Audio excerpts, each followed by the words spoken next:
This is Nina Pick, and today's date is April 11th, 2019. I'm here in the Bronx, New York, with Esther Nelson Sokolosky, and we're going to record an interview as part of the Yiddish Book Center's Wexler Oral History Project. Esther, do I have your permission to record this interview? Yes, you do. Thank you. So to start off, can you tell me briefly what you know about your family background? Well, I come from a Jewish Russian background. I knew my grandmother, who was, as I had mentioned, a very strong, powerful lady. She would play bridge with she would play cards with my brother, there were three young men of the same age, and they played cards, and Grandma cheated. And they would say, "Bubby," and she would slap their hand and say, "Narasha Bacher," which means "foolish boy, do you think I'm cheating?" And of course she was cheating. She had a family of, I think, 5 children, and then her husband died, and she came to America. No, sorry. Her children came to America, and then she remarried and had 2 more children, and they all lived in Worcester, Massachusetts, which was a shoe town. They all worked in shoe factories. And my mother came over when she was 17, and she went to Worcester, Massachusetts, and worked in the shoe factory until they had enough money to bring the mother and the other 2 children over. And then my mother had always wanted to be a nurse. She said she couldn't be a nurse in Worcester, and there was not enough opera there for her. So she came to New York, and she went to nursing school, which was a unique thing for a woman to have a profession in those days. And nurses were treated as maids. They had no status, and they had to have starch uniforms every 3 days. And I remember taking her uniform to the Chinese laundry, and it cost 40 cents, which was an awful lot of money in those days. And she had a private case. She did private nursing. And she went into the city, and she took care of, I think it was either Judge Brandeis or one of the big judges, and she walked into this beautiful house on Fifth Avenue or Park Avenue, and she said, "I'm here to take care of Justice Brandeis." And they said, "Oh yes, you can use the service elevator." And she said, "I will not. You call up and talk to the judge." He said, "You let her come up in the front elevator." The attitude towards nurses in those days was that they wanted to sleep with the doctors. And they got no pension, no Social Security, no nothing. So we would very often go up to Worcester to visit our family, and they would come to New York. We had a 3.5-room apartment in this house, and one room was rented out to a boarder. In those days, if you were on relief, they would give you a ham. And one day my grandma was visiting, and we put the ham in the oven, and she ran out in hysterics. So those 3 boys who played together with Grandma, one became an ambassador to the Dominican Republic. My brother became the best bridge player in America. He would not play with, who was the guy who wrote for the New York Times? I forgot his name. But anyway, he played with Telly Savalas. And people who used to come to my house were people like, when I was a child and growing up, were people like Patty Chayefsky. He was a very good friend of my brother's. They would write poetry together. This was a house where people were very concerned about their children's education in Yiddish and in English. And they all, many of them didn't even speak English. And when I was going out with my husband, and my parents invited my husband's parents to come for dinner, They walked into the courtyard, and everybody knew everybody else's business. It was a little shtetl, and they said to, this woman said, "Do you know where the Nelsons live?" And this woman looked them up, and she looked them down, and she said, "And who are you to the Nelsons?" Isn't that great? So it was a very unique place. Really, people interested in history, in politics, in culture, not in making money, because they didn't have degrees, and what was open to them was to work in the sweatshops, which is what they did. There were a few people who had businesses, and this apartment was built for a businessman because nobody who worked in the sweatshop could afford the big apartments that they have. Most of the apartments are 3 rooms and 4 rooms or studio rooms. And as I said, everybody cared about everybody else. Everybody was concerned. And if an adult said, "Don't do that," you didn't do that. And living here, you got a feeling of a shtetl, of caring, people caring for you, worrying about you. And within this house, there were all the happinesses and tragedies of life. Aaron Goodleman, who was a sculptor who lived in one of the studios, his son, I can just see him in front of me, beautiful young boy. His parent, he was a child of a late child, the only child, and they took such good care of him. And one day his mother did not come to pick him up from school, and a kid dared him to cross the street, and he was killed by a truck. I mean, the whole house just mourned and mourned. I mean, they never recovered from it, of course. And the father kept doing busts of his son, sculpting. You know, it was just an amazing place to grow up. So you were born here in the Sholem Aleichem Houses, and you've spent most of your life here. Could you describe a bit of the history of the houses? I thought I did. How were they started? Oh, they were started by Jews who lived in the city and wanted fresh air for their children. So they bought a piece of land, they got a designer, and they built it around a beautiful courtyard. And they also, which is interesting, built it so that every apartment had at least 2 exposures. I have 3. I go into my friends' houses in Manhattan, and there's a hallway down the center, which means all the apartments face in one direction, except the corner ones. They have 2 directions. So here it was important to the people who were putting their money into this house and to the designers that the house was spread out and you had fresh air coming in from here and from there, and it was built just across the street from a park. So that can never be taken away, because every piece of land now in this neighborhood has a house on it with windows in one direction. The kitchens and the bathrooms have no windows. If you look in the Times, if you're looking for an apartment, it says window in the kitchen. Wow, you know, and they're paying, well, you know what it costs to live in Manhattan. Fascinating. And all around there was land, just empty land. And we would build fires and put our Mickeys, our potatoes in, and cook them. And we would pick flowers and make wreaths for our hair. It was just an amazing, magical place to live. And there were no cars, no parking problems. I think only 2 people had cars. So we played on the streets, we went on our bicycles, we went on our skates, we went on our whatever else we were playing at the time, playing hide and seek, in and out. It was an amazing place. And then nobody had to watch you. You just came home from school and you took your, whatever you were going to do that day, out to the park. We played with marbles, we had just such imaginative play. And what was your parents' role in the building of the community? Oh, that's interesting. They were the only communists of all my friends. All my friends were socialists, and they went to the Workmen's Circle shul, and I was the only one who didn't go. And one day I said, okay, I'll go to the communist one. And I went, and I learned how to write my name in Yiddish. I can still do that. And I came home, and I said to my mother, I don't want to do that. I want to play kick the can in the street. She said, okay. So she was an unusual mother, too.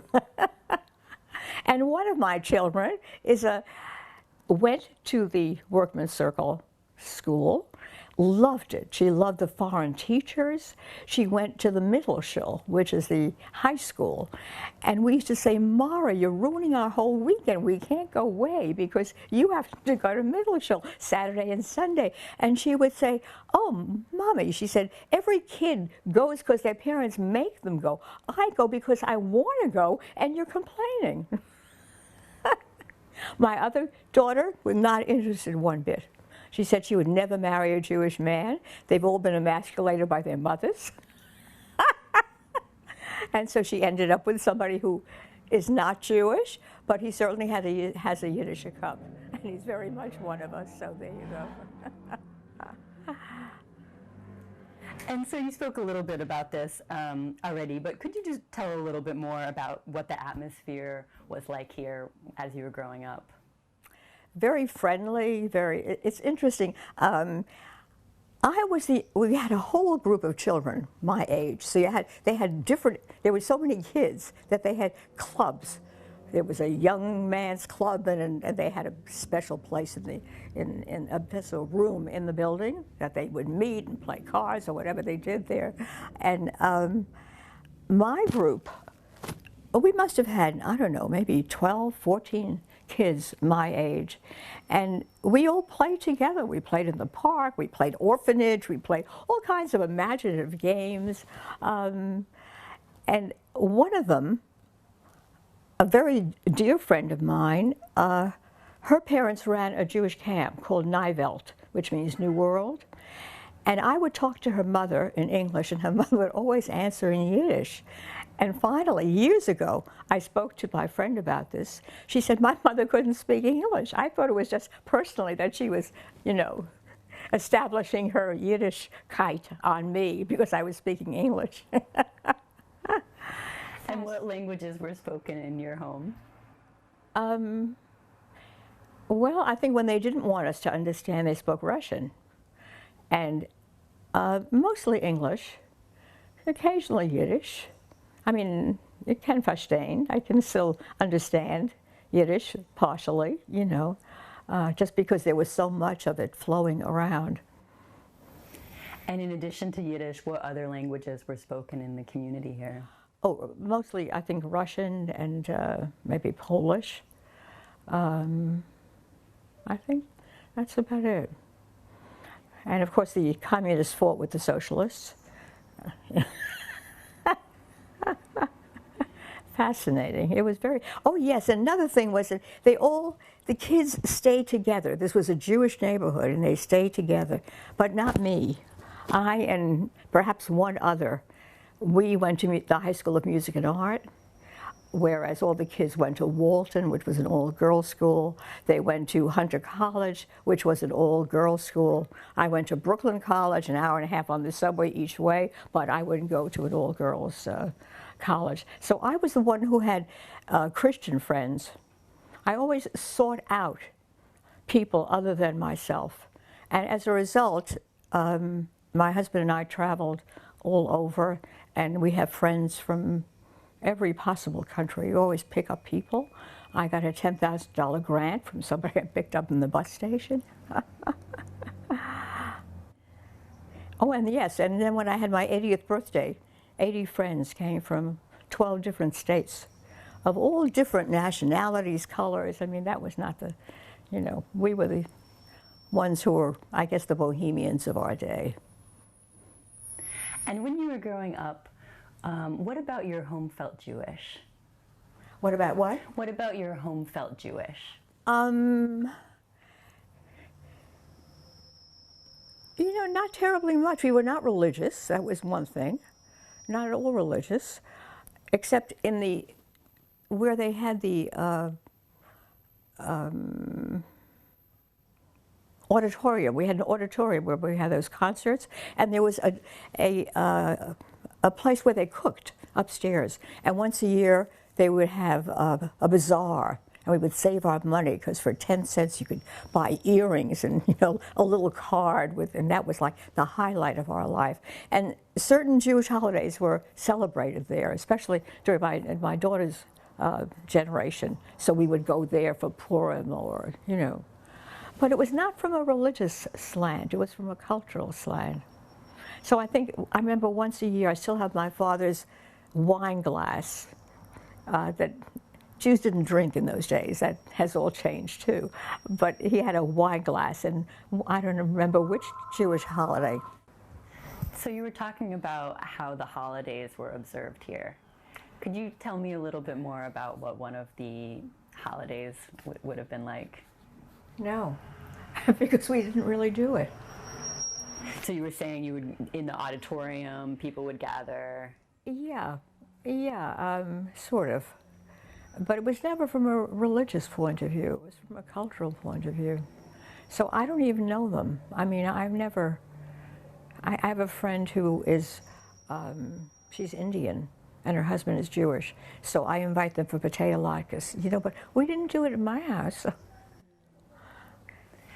And so there have been a number of artists and writers who have lived here. Did you have relationships with any of them as you were growing up? Oh, I can tell you a great story.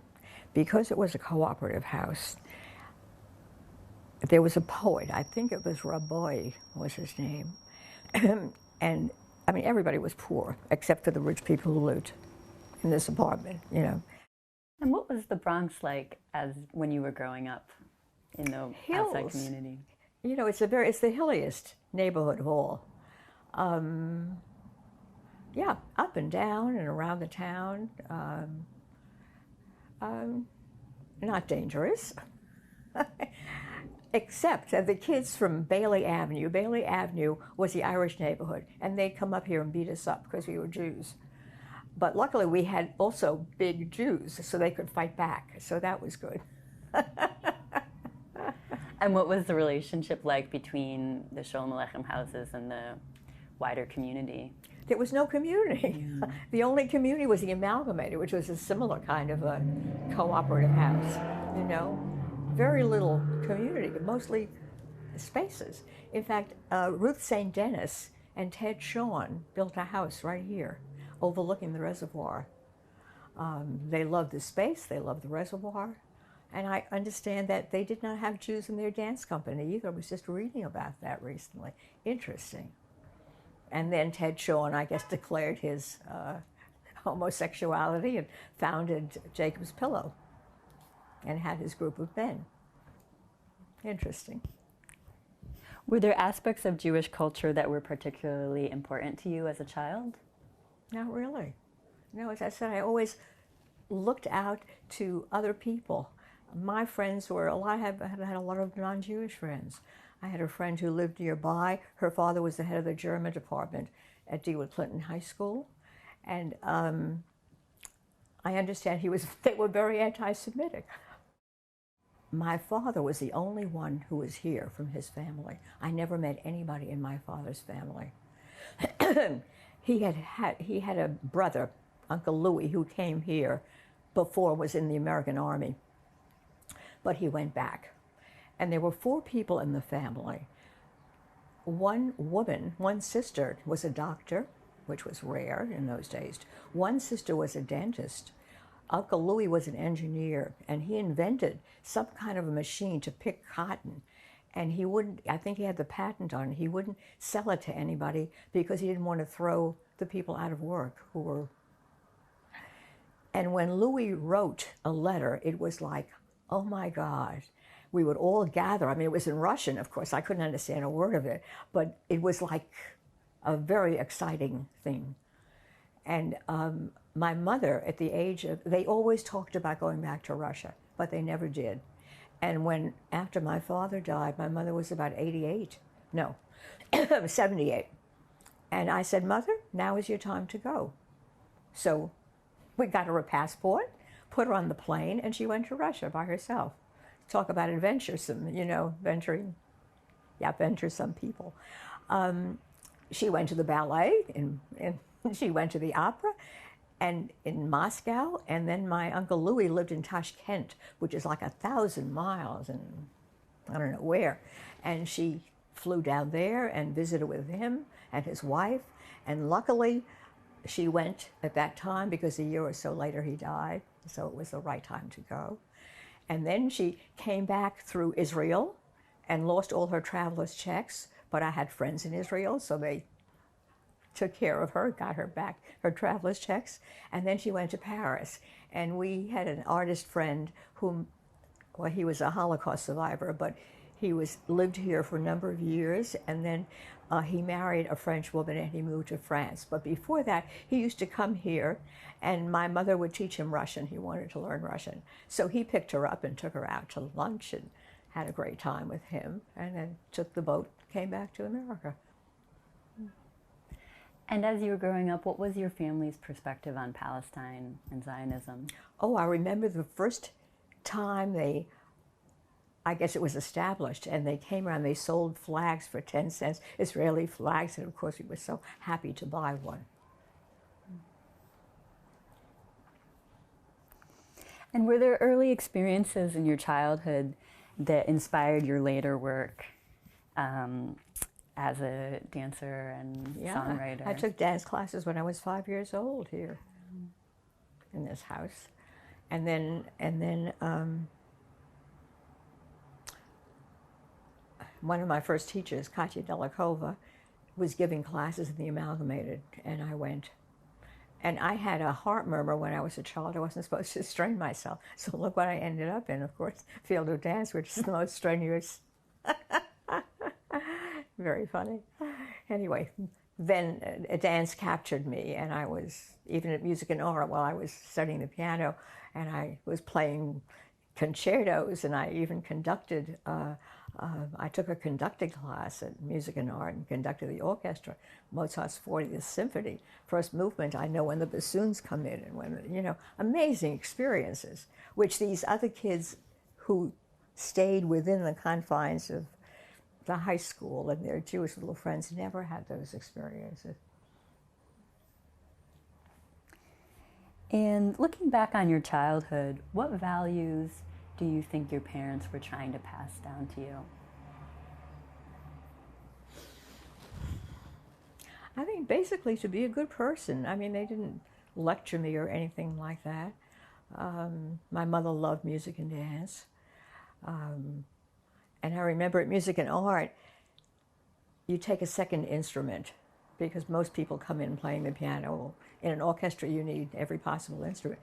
So they asked you, which one would you prefer? I said, the timpani. I wanted to be a drummer. They said, sorry, that's all filled up already. What's your second choice? I said, harp. So they said, well, that costs 50 cents a lesson because we don't have a harp teacher on the faculty. So I had to come home and ask my mother, was it okay? 50 cents was a lot of money in those days. She said, yes. And we drew straws, and I didn't win. So I ended up playing the violin, and I'm left-handed. So I said, you're going to have to redo the strings because I can't. They said, oh yeah, in an orchestra, you're going to be a left-handed violinist when everybody's going like this. So I had to learn the violin with my right hand. So we've been talking about your background, and I'd like to turn now to a discussion of later periods of your life. So were you involved in any social, political movements? Never. Not interested. And why was that? Because I was interested in dance. I was not interested in social movements. Although I did go to a communist camp once for 2 weeks. It was the most terrible time of my life. And there was somebody in there, these are communist kids. It was called WOCHICA, which stands for Workers' Children's Camp. And there was somebody in my bunk, big red-headed girl, strong, and she got a package from home. Now, I had been in camp enough to know when you get a package, you share it with your bunkmates, right? Oh, she said, that package is from me. I'm not giving anything to anybody. I thought, wow, this is a communist camp. It was pretty funny. And could you talk a little bit more about your journey to becoming a dancer? Yeah, I mean, it was a passion. I mean, it has to be a passion, otherwise you don't do it. You work as hard as any of those football players and basketball players, and they make millions of dollars and you make nothing. So I remember coming home from dance class and I couldn't climb the stairs. I mean, legs are killing you. And I came home and I was crying. And my mother said, if you cry, why do you go back? I said, because I love it. So I always went to dance class. From music and art, I would go and take dance class with this Katya Delikova, and then Fred Burke. Do you know Fred Burke? No. Okay. He was the one who started the whole Israeli dance movement, and I dedicated one of my books to him, and another one I dedicated to the two of them. Okay, so I got married, and to this amazing man who was the other half of my soul. It took me 3 years to convince him that I was going to not interfere with his creative life and let him be a free person.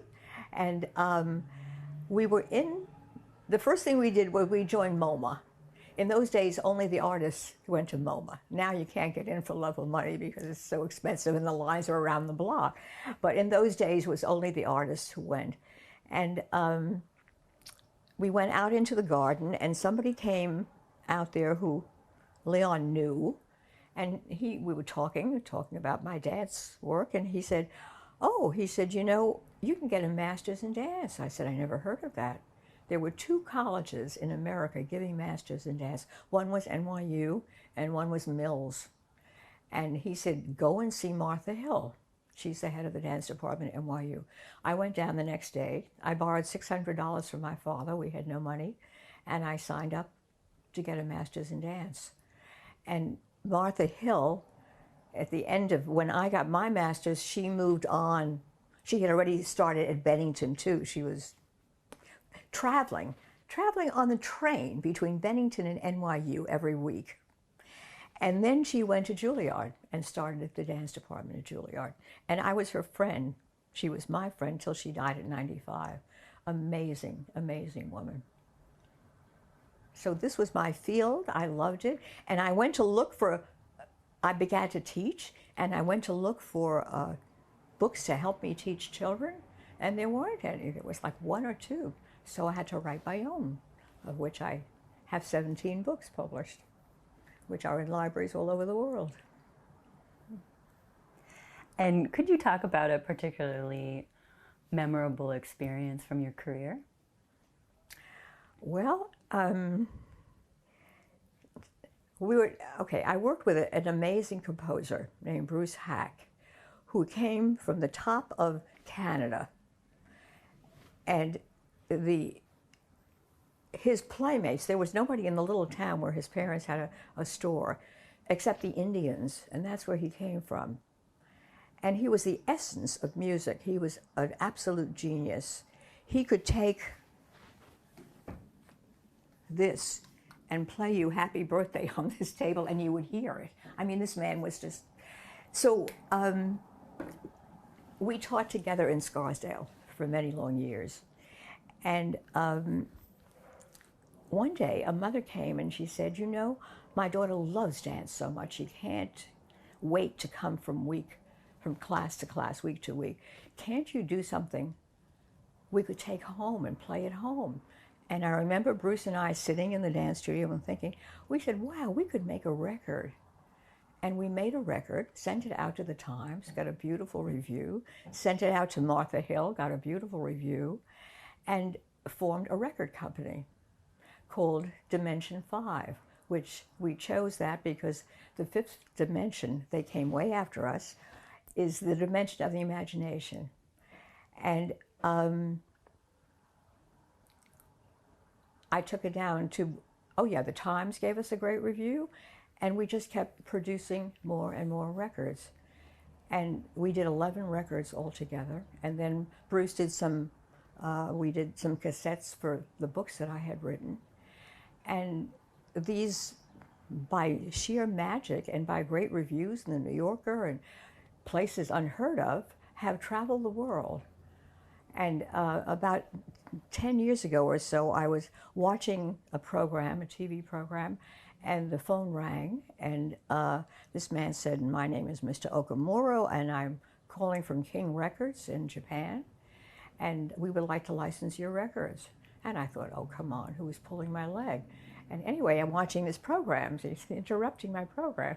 So I said, "Send me a proposal," which he did, and they licensed 10 records, put them out in Japan, sold them in, I don't know, 6 or 7 Asian countries, did beautiful publicity. I can show you the book that they put out. So that was like an amazing adventure. Never thought about it. And I never thought about writing books. I was teaching in Riverdale, and one of the mothers came to class, and she said, "This is amazing. You should write a book." I said, "I can't write. I'm illiterate. That's why I dance." She said, "Really?" And she was an editor for... So on the basis of all that, we wrote 10 books together, which are also in libraries all over the world. So it's been an amazing life. And you appeared on Mr. Rogers' Neighborhood. Yes, Could you talk a little bit about that experience? Well, Bruce, instead of calling me Miss Nelson, used to call me Miss Knudsen. So I nudged Channel 13. I said, "Why don't you get us on to..." So they said, "Okay." And they flew us down. We stayed over one night. He gave us 4 children to work with and no rehearsal. They just filmed instantly. And one of the children, he said, in those days they called them illegitimate children. I mean, this is unheard of now. But he said she has all kinds of problems, and she would keep running off the stage and have to get her back. I mean, this is not a way to run a show. I mean, luckily we were pros and we managed, we did it, but that was not a way to do it. Oh, and then, I know I was going to tell you about Bruce. One day, Bruce was of Scotch, Irish, and English ancestry. One day we are in dance class and we're doing pliés, and Bruce plays this Russo-Jewish melody that my father used to sing. My father couldn't sing, but that was the melody he was singing, and it was not a one that was well known. And I said, "Bruce, how could you possibly know that?" He said, "Esther, don't you know?" He said, "In my last life, I was a Slavic Jew." But he was in everything. He could play any kind of music from any country, and he would prepare the piano long before, John Cage did. I think they knew each other, and he would build these instruments. So we had an amazing, amazing time. And to what extent did your sense of Jewish identity play a role in your creative life? I don't know that it did, as a matter of fact. Although Katya and Fred was certainly, they did Jewish, they had a Jewish dance group, I danced in that. But, if I did my own choreography, it had nothing to do with being Jewish. I remember doing something to an Irish song. I'm a universal person, The universe attracts me with its many, many differences. So you spoke a little bit about your relationship with your husband, and could you talk a bit about how you met him? Yeah, he was working at Brooklyn College. I was a student, and we had a friend in common who introduced us. And I took one look and I said, "That's what I want." But he was older than me. He was much smarter than I was. And I thought, oh no, this will never happen. But we were on our way to folk dancing, and we folk danced, and we had a great time. And he just had the same interests and the same values.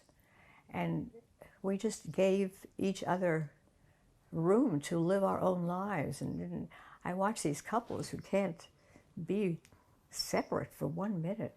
We had friends in the village who would invite us for dinner, and Leon would say, "Well, what time are we due there?" I said, 6 o'clock. He said, "Okay, I'll meet you there." So he would go to the art galleries, which was never my thing, and I would do my thing, and I would come at 5 to 6, and they say, "Where's Leon?" And I said, "I don't know." "What do you mean you don't know?" He's not a dog on a leash that I have to, And one day he said to me, Esther, I fell in love today. I said, oh, lovely, with whom? And he described this beautiful Israeli Yemenite dancer who he met at some art opening. And I had signed up to take a class with her, which we didn't know the next day. And I fell in love with her too. We had the same taste.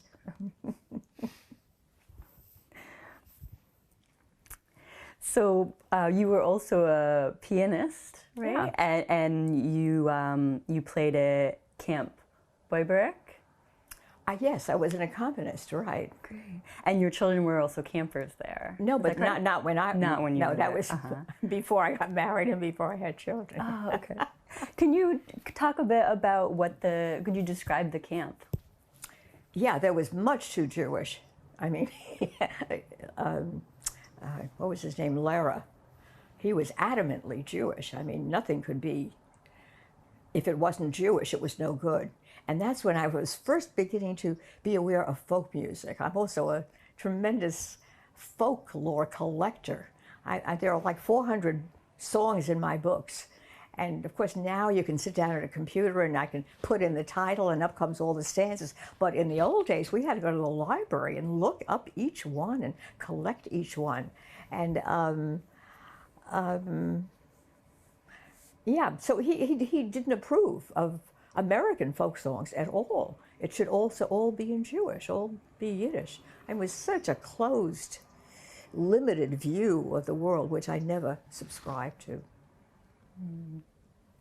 What was a typical day at camp like? At that camp, I also ran a camp. I had my own camp. That's another whole story. We had dance classes, and I played for them. And there were little cliques. They were so intellectual cliques. These people felt they were much too big to talk to these lowly, We associated with everybody, with the waiters and but there was a very, what's the word? Just levels of, and people looking down on people who they didn't think were of their level, So that kills me altogether. That's not my style. I enjoy all kinds of people. And what was the role of Yiddish language and culture in the camp? Well, they tried to further it totally and, foster it. And we had a wonderful, wonderful Holocaust survivor doctor, charming. And I remember him coming over to the table because the specialty people sat separately than the regular counselors with their kids. And he said to me, "You eat like a bird," he said, "like a vulture." And this beautiful, we have so many friends, well, most of them are gone now, who were German refugees and who were German intellectuals, and they were so photographers and writers who we were very close to. And they were so well versed in the whole world and so open to the whole world. And I hate when people are locked into their own little group and can't reach out and can't see beyond their own. Not my style. And so you lived in Manhattan briefly for Right. 3 years after you got married. Yep. What was it like moving there? It was wonderful. I loved it. We lived on 98th Street between Columbus and Amsterdam, and that's when I went to NYU. And we had a one-bedroom apartment. It was furnished. And I was dancing with a group with another dancer, a male dancer, and a male guitarist. And on Fridays, the woman who ran the house, took care of it, was Mrs. Duffy. And on Friday, she would give us clean sheets. And so I would stop off and get my clean sheets and walk up the stairs with these two strange men to my house, which he was absolutely flabbergasted. And the rent was $56. And now my granddaughter lives on 93rd Street between West End and Riverside Drive. And when she moved in, it's a studio apartment. So I said to her, "Alana, what size is it?" This is before she invited me for dinner. And she thought and she thought. She said, it's About the size of one of your bedrooms, Grandma. And the rent is just, astronomical. It's a different world. And then we lived on the east side, near on 81st Street, between York and East End. And that was great, too. Always on the third or fourth floor walk-up. Yeah. And what prompted your return to the Sholem Aleichem Houses? I got pregnant. And there was no room. Oh, yes, it's a good story. My mother, we had a bed. I still have it. And my oldest daughter is 65. And you had to flip it over. It was like a high riser, I think. So we had to flip it every night. And if a girlfriend of mine came and slept over, she slept on my side. And if Larry, our best friend, came and slept over, he slept on Leon's side. So the three of us were. So my mother came to visit, and she said, Esther, I have this 3-quarter bed, and it's great. Why don't you take it? We had another little room we could put it in. We put it in there. And Leon and I always slept like spoons. We'd say turn over, so we would turn over, so we would all hug each other. And here I was pregnant. And we were sleeping in this bed, and somebody came and said, that's not a 3-quarter bed, that's a single bed. And all of a sudden, it got crowded. Oh, God. So we moved back. We moved back to my parents' apartment because they moved to Florida. They retired to Florida. And how did you move? That was a different apartment here. It was a 3.5-room apartment. And how did you move from there? Because I met a woman on the street, and she said, my husband died, my children are gone, I don't need this huge apartment. So would you like to change with me? And I thought, because this was $81 from $32, that was a lot. Oh, yes, and I gave that apartment to my dance teacher, because in the meantime she got a divorce and she needed a place to stay before she got her green card. I mean, it was a whole. So we were living in Manhattan at the time, so we kept that apartment. And then we moved back to it when I became pregnant. And then we moved here. And I thought, how am I going to pay $81 from $32? Thank God I did. So could you describe this apartment and how long you've been living here? Oh, yeah. About 62 years. Wow. And could you describe it? Yes. I mean, I think it's an amazing apartment. I love beauty. I love to be surrounded by beauty, and I need beauty from wherever I look, whatever angle. And I'm a very good thrift shop person. So if I see something beautiful, I just buy it. And I was teaching in Scarsdale, and I had these 3 children from siblings.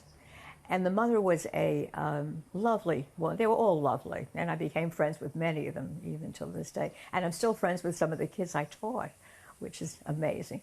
So she said to me one day, she was a designer. She said, Esther, why don't you come over and have tea with me? I said, love to. So I came over, and she said, I'm going to the Salvation Army, she said, and I just hope I don't buy back what I gave them. You talked about fathers not being there for their kids. I had a special day. We had 2 visiting days a year, and one of those days I reserved for fathers. And they changed their business trips to make sure they were there to dance with their kids at the end of the class. Wow. Yeah. It was so meaningful. Pick it up again? Yeah, that must have meant a lot to the children. So could you describe how the Sholem Aleichem Houses have changed over the years? Okay. Lots of people moved to the suburbs. The people who are coming in are not of the same ethnic or value background.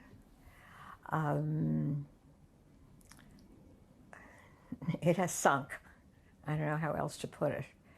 There's still some of us, the old school, and there are some new ones who are very nice. I always reach out and befriend people, move in. I knock on their door and say, this is who I am. If you need something, let me know. It's a different, but the world has changed, and it has affected the people who are coming in. The rents are astronomical. They don't give us enough heat. It's owned by Orthodox Jews, which is shameful to me that they would treat their people this way. But I'm not in control. I think, I shouldn't say this publicly, but I think there's a lot of payoff going on in the whole city in general. Because I have called, I have complained, and they said, oh, yeah, we fixed it. And nobody fixed anything, you know, they're just milking. And this is the general landlord attitude toward they used to care. Nobody cares anymore. Is there still a sense of community here? Not really. No, I mean, the people who I know from years ago. Not too many of us left. They speak a different language. Even the people who come to fix your things speak a different, they don't learn English. It's amazing. Are there still Yiddish speakers here? I don't think so. No. Too bad. So I'd like to turn now to some questions about Yiddish in particular. So growing up in Yiddish-speaking community, how much Yiddish did you learn from the community around you? I mean, as I said, I never formally studied it, but I can certainly understand it, and I love it. I mean, I think Yiddish is a very rich, wonderful language. And I was always surrounded by Jews. I mean, I have many, many Jewish friends. I went to Russia with a friend of mine who's a dancer, a good Catholic, she's no longer here, did choreography for the church. And I had friends I always wanted to have a summer house. My husband always said, we're not house people, and he's absolutely right. He said, we need people, we need friends with summer houses. So we got friends with summer houses. We were in London for 2 years and took care of our friend's house and had a great time. We were in Stockbridge for 20 years, took care of friends who were English and who went back to England every year. And when they came to my granddaughter's bas mitzvah, they had a big, beautiful house. They had 4 kids, so they had a huge house and wonderful land. The whole place was gorgeous, right near Tanglewood. And I would invite my children. I invite all my friends to come because we had all this space. And I took care of their animals. And I'm not an animal person, but we managed. Anyway, what was the point of the story? I lost it.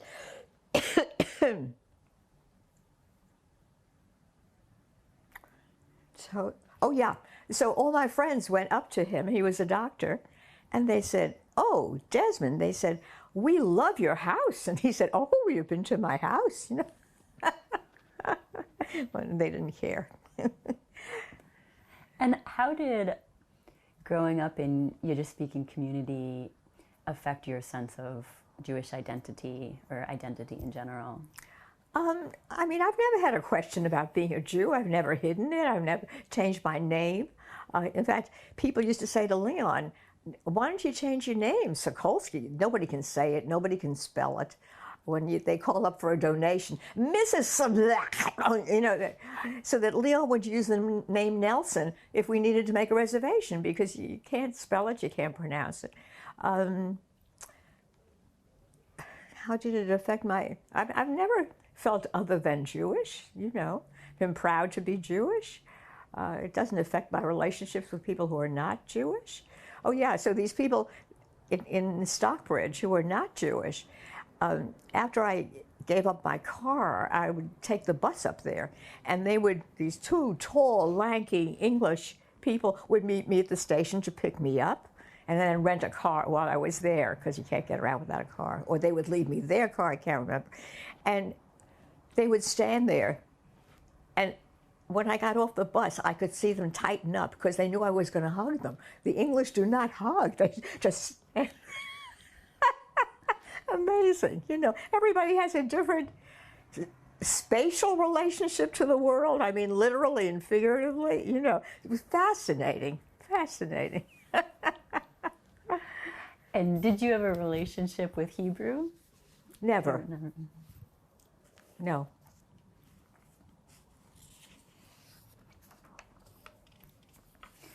And would you say your relationship with Yiddish has evolved over your lifetime? And if so, how? Has evolved? No. I think I got it when I was young. I mean, now I don't practice it. Where would I, you know, occasionally, if somebody, you know, I know some Jewish expressions and I think they're great, you know, but no.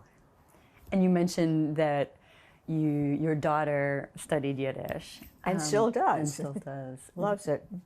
Do you know what has motivated her to learn Yiddish? She loved the European teachers who were here. Their demands on her, they were, you know, they were serious teachers, not like, you know. And somehow she was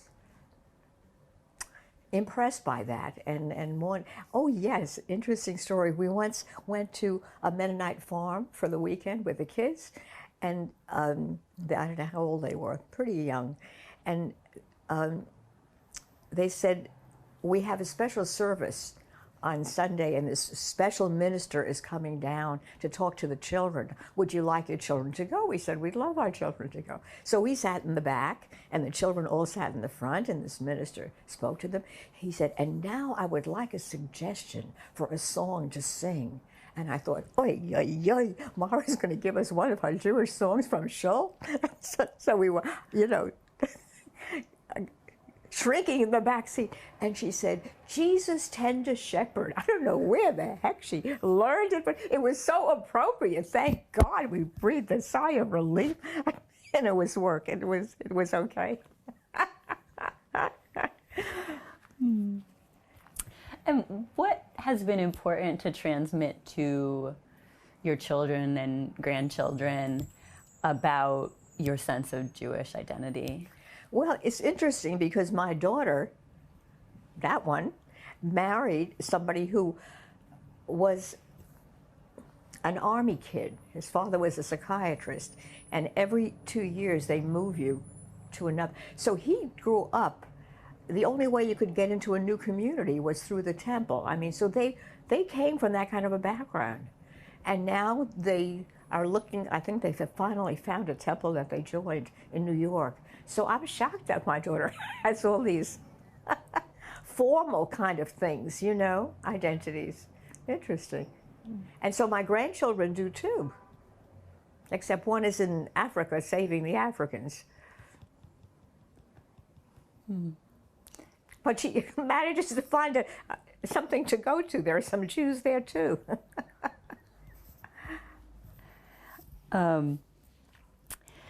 And how do you think the identity of younger generations of Jewish people differ from yours? Oh, I think very, very much so. I mean, first of all, money is a huge motivating force of our culture, and here it was not. I mean, there were Jews in the East Bronx. That was a whole different kind of thing, and they wanted to make money, and money was a thing. And I remember somebody saying to my mother, well, didn't you bargain them down? My mother said, no, I don't bargain. If that was the price, I paid the price. But so there were different levels of Jewishkeit, you know, and this one was a cultural one. Whereas I know many others who, the motivating force was you had a business, you made money, money, money. That was not the motivating force here. Culture was interest in politics, interest in the world, you know. And some people might argue that there's a Yiddish revival. What do you think? I think I hear from my daughter that there is, that there are now classes in colleges are having Yiddish coming. You know, the world goes in circles. I mean, what's gone will come back 20 years later. And that's why, to me, it's so strange to hear these women discovering that they're women and they have an identity of their own. I mean, I've always had my own identity. So this is strange to me. But it'll go and it'll come and it'll continue, and it'll go down, it'll go up. I mean, I hope that's going to happen to Trump, but you know, I mean, it is scary. The whole world is in a we are very precariously perched, and it's very scary. I mean, I've had my life, not for me, but for my children, my grandchildren. They need to clean air to breathe. I don't understand these Republicans. As much money as they have, they think they're going to take it with them, and aren't they concerned that they have grandchildren too who have to breathe the air and drink the water? Apparently not. I don't get it. Doesn't make sense. And what are your passions or interests at the moment? Well, I'm working on a new book, which I've just about finished, and I found a lovely, darling Japanese illustrator who has done beautiful illustrations, and we're coming to the end of it. So I can't sit around and be an old lady. It's not my style, you know. What is the book about? Well, I have a whole series of unpublished books, and I'd like to redo some of my other books and put them in a different format. I don't know quite yet how to do it, but I'm working on it. It's about Sophie, who is my youngest granddaughter, and her adventures in growing up. So this one is called Trust Me, Says Sophie. I know how to do this, I know how to do that, you know, and she's totally competent, and Meshuggah is blazes, but we're not discussing that, you know. I mean, so was I, you know. I went my own path, not the path of other people. In fact, when I signed up for a master's in dance, my mother's friend said, why doesn't Esther do something sensible, you know, like get a teaching degree or one of my first jobs was at a Y in Washington Heights, and I was teaching dance, and I think it was probably still in college at the time, and the director came in, and he said, if this is a dance class, why are they sitting on the floor? And I thought, you stupid idiot, if you're that dumb, shut up, you know what I mean?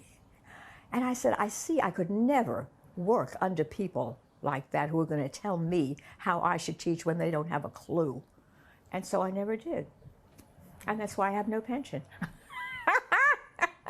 But I've had my own life. I've done what I wanted to, and I'm still trying to do it at this venerable age, which I can't believe I am.